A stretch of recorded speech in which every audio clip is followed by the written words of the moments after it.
வணக்கம்.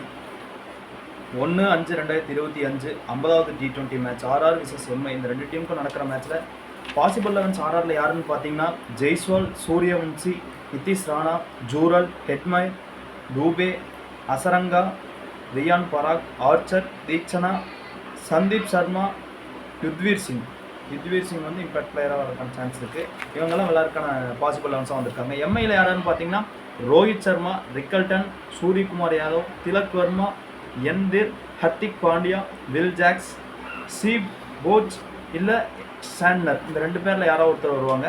Deepak Chahar, Trent Boult, Karan Sharma, Bumrah impact பிளேயராக வரதுக்கான சான்ஸ் இருக்குது. இவங்களாம் வர்றதுக்கான சான்ஸ் இருக்குது. பேட்டிங்னு வச்சு பார்க்கும்போது ஆர்ஆரில் யாருன்னு பார்த்தீங்கன்னா ஜெய்ஸ்வால் ஃபஸ்ட்டு பேட் பண்ணால் ஆவரேஜ் பர்ஃபார்மன்ஸாக இருக்குது. செகண்ட் பேட் பண்ணால் ஓரளவுக்கு நல்லா விளையாடுறதுக்கான சான்ஸ் இருக்குது. சூரியவன்சி வந்து ஃபஸ்ட்டு பேட் பண்ணாலும் ஓரளவுக்கு நல்லா விளையாடுறதுக்கான சான்ஸ் இருக்குது. செகண்ட் பேட் பண்ணால் ஓரளவுக்கு நல்லா விளையாடுறதுக்கான சான்ஸ் இருக்குது.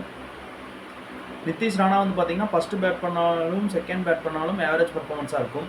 ஜூரல் வந்து ஃபஸ்ட்டு பேட் பண்ணால் ஆவரேஜ் பர்ஃபார்மன்ஸாக இருக்கும். செகண்ட் பேட் பண்ணால் ஓரளவுக்கு நல்லா விளையாடுறதுக்கான சான்ஸ் இருக்குது. அசரங்கா வந்து ஃபஸ்ட்டு பவுல் பண்ணாலும் செகண்ட் பவுல் பண்ணாலும் ஆவரேஜாக தான் இருக்கும். ரியான் பராக் ஃபஸ்ட்டு பேட் பண்ணாலும் செகண்ட் பேட் பண்ணாலுமே இவர் நல்லா விளையாடுறதுக்கான சான்ஸ் இருக்குது. ஆர்ச்சர் வந்து ஃபஸ்ட்டு பவுல் பண்ணாலும் செகண்ட் பவுல் பண்ணாலுமே விக்கெட் எடுக்கிறதுக்கான சான்ஸ் இருக்குது.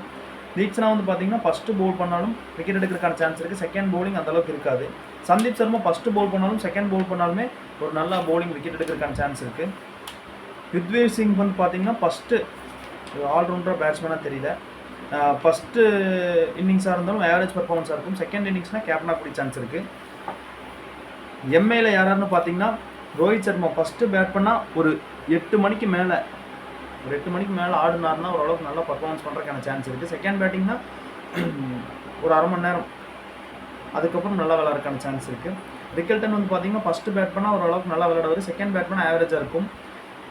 சூரியகுமார் யாதவ் ஃபஸ்ட்டு பேட் பண்ணாலும் செகண்ட் பேட் பண்ணாலும் கேப்டனாக கூடிய சான்ஸ் இருக்குது. திலக் வர்மா வந்து பார்த்தீங்கன்னா செகண்ட் பேட் பண்ணால் ஓரளவுக்கு நல்லா விளையாடுறதுக்கான சான்ஸ் இருக்குது. திரு வந்து ஃபஸ்ட்டு பேட் பண்ணால் ஓரளவுக்கு நல்லா விளையாடுறதுக்கான சான்ஸ் இருக்குது. ஹர்திக் பாண்டியா ஃபஸ்ட்டு பவுல் பண்ணாலும் செகண்ட் பவுல் பண்ணாலும் விக்கெட் எடுக்கிறதுக்கான சான்ஸ் இருக்குது. வில் ஜாக்ஸ் வந்து first batting first bowling, second batting second bowling கேப்டனாக கூடிய சான்ஸ் இருக்குது. நீங்கள் யூஸ் பண்ணி பார்க்கலாம். சி போச் வந்து ஃபஸ்ட்டு பேட் பண்ணால் ஆவரேஜ் பர்ஃபார்மன்ஸாக இருக்கும். செகண்ட் பேட் பண்ணால் ஓரளவுக்கு நல்லா விளையாடுறதுக்கான சான்ஸ் இருக்குது. சாண்ட்னர் வந்து ஃபஸ்ட்டு பவுல் பண்ணால் விக்கெட் எடுக்கிறதுக்கான சான்ஸ் இருக்குது. செகண்ட் பவுலிங் அந்தளவுக்கு இருக்காது. தீபக் சாகர் வந்து பார்த்தீங்கன்னா ஃபஸ்ட்டு பவுல் பண்ணார்னா விக்கெட் எடுக்கிறதுக்கான சான்ஸ் இருக்குது. செகண்ட் பவுலிங் ஆவரேஜ் பர்ஃபார்மன்ஸாக இருக்கும். ட்ரெண்ட் போல்ட் வந்து பவுல் பண்ணார்னா ஃபஸ்ட்டு பவுலிங் ஆவரேஜ் பர்ஃபார்மன்ஸாக இருக்கும். செகண்ட் பவுலிங் அந்தளவுக்கு இருக்காது. கரண் சர்மா வந்து ஃபஸ்ட்டு பவுல் பண்ணால் விக்கெட் எடுக்கிறதுக்கான சான்ஸ் இருக்குது. செகண்ட் பவுல் பண்ணால் ஆவரேஜ் பர்ஃபார்மன்ஸாக இருக்கும். பும்ரா வந்து ஃபஸ்ட்டு பவுல் பண்ணால் கேப்டனாக கூடிய சான்ஸ் இருக்குது. செகண்ட் பவுல் பண்ணாலும் ஓரளவுக்கு நல்லா விக்கெட் எடுக்கிறதுக்கான சான்ஸ் இருக்குது. 1-5-2025 50வது T20 ஆர்ஆர் விசஸ் எம்ஐ. இந்த ரெண்டு டீமுக்கும் நடக்கிற மேட்ச்சில் எந்த டீம் வின் பண்ணும் அப்படின்னு சொல்லி கேட்டிங்கன்னா நம்ம வின்னிங் ப்ரெடிக்ஷன் வந்து எம்ஐ தான். நன்றி.